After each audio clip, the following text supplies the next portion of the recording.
Welcome to the Diagnose Brave podcast. I'm your host, Bethany, and in keeping with the theme of the second episode, I thought why not discuss the importance of second opinions? I am a huge believer that when it comes to medications, procedures, surgeries, and even diagnosis, that you seek out other opinions. That's not to say that you don't have a good doctor. It's not to say that you're assuming things are going to be wrong or different.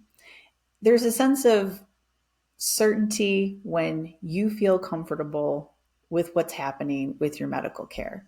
And the way that I've found to combat that is to get multiple opinions. There have been some things I have sought out 4 different opinions before moving forward with the surgery because I wanted to make sure that I was comfortable with what was going to be going on. Because at the end of the day, you know, I have the utmost confidence in doctors, and I think there are some fantastic doctors out there, but accidents happen. And for me to be able to be as calm as I can be leading up to, you know, procedures and surgeries, like I just want the assurance that, like, yeah, I've checked all the boxes, I've done some research, and I feel confident in moving forward. And so, I understand sometimes people respond with, well, I just trust my doctor, so why would I do it?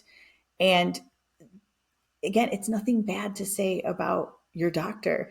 It's just there is so much like information on medical things. And there are so many like latest and greatest, you know, procedures and medications. And, sometimes, when you're dealing with especially a rare condition, like you want to make sure that like, is there something else out there? Like what are alternatives? I had to go on a study program because the FDA would not clear the medication that was showing in early studies to help vasculitis.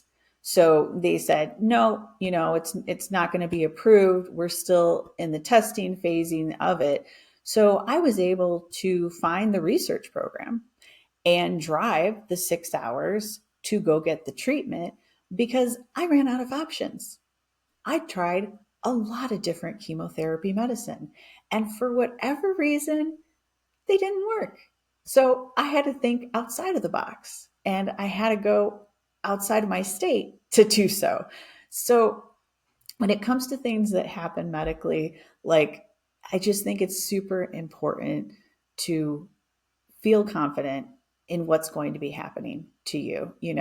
I have streaming services at home. So when I'm traveling and I'm watching regular TV or cable, like I am just floored by the amount of attorney, uh, you know, what is it, medical malpractice, like, medication, like all these ads. And I'm like, what? Like that's intense. So I think it's just if that's what's just out there, you hear of cases all the time. And again, doctors are practicing medicine. Like the information they're using to help treat you is the information they have at that time. And I know that because after seeing as many doctors as I've seen, I still have doctors that comment like, "Oh, it was great when I talked to that other doctor of yours and she shared with me and I learned it and I got to use it on another patient going through something similar." Or, "Oh, I got to see, just like I like learning some stuff. I mean, the doctors are practicing medicine, they're learning new things. But again, that information, there is so much out there that, that's the reason why, like, I hear my parents talk about, like, well, I'm going to go to my, general practitioner. Like, that's great. But there's only so much a general practitioner does nowadays. Like, back in the day, let's put it that way, like, that was the go-to, Now there's like specialties on top of specialties. And when you're not used to dealing in the medical world, you might say like, oh, I have a kidney issue.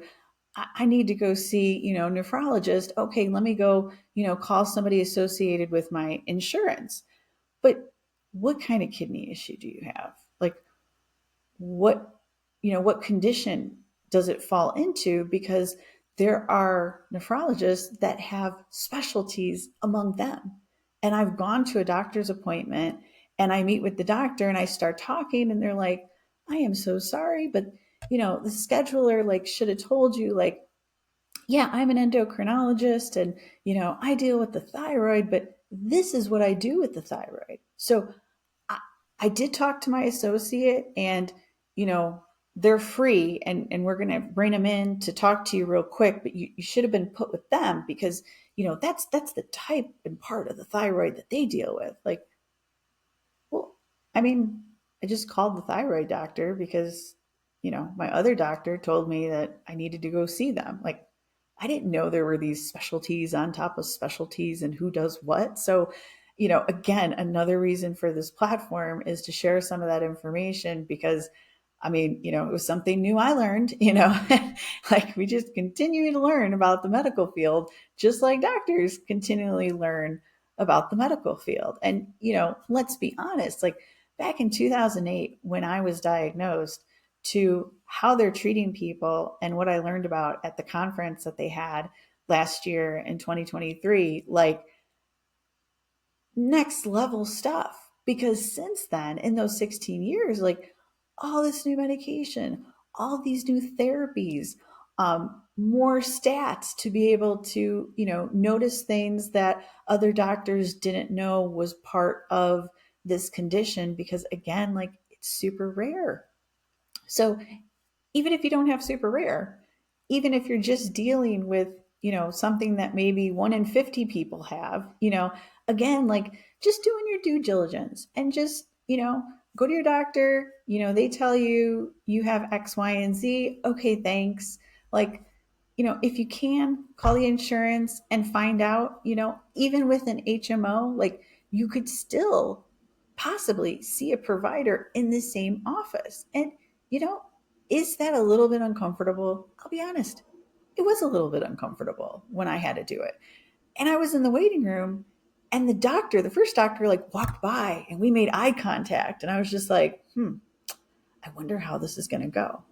But the second opinion doctor that I saw said, based on what they read, like they agreed with, what the other doctor said, but they would add on this other thing. And I was able to, look into it further and get more information. And there wasn't a problem because, again, like if a doctor is going to get mad at you for seeking out a second opinion, that is a red flag because that means their ego is bigger than treating you, and you are way more important than their ego. So, I encourage you, if you have been diagnosed with something, if you are on medication for something, and if you have an up and coming procedure or surgery, if you can squeeze it in, if you are able to with your insurance, even if you don't have insurance, I call offices and just ask them, hey, I'm looking for a second opinion.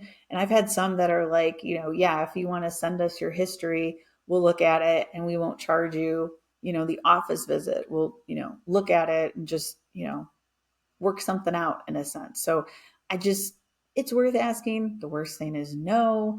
Again, if they tell you what your first doctor said is right on point, hey, I've got some pretty good confidence that we're moving in the right direction and we're headed on stuff. But if they do have something else that they would add or share or try, or, oh, I heard this in the last magazine I read, or, oh, I heard this at the last conference and, now they're trying this test instead of that one. Like you can only gain more information. And it's truly as corny as the phrase says. I mean, the more you know, right? So, anyway, that's my spiel on the second opinions. And if you have any questions or comments, definitely drop them below. I will respond. And I hope you all have a great day.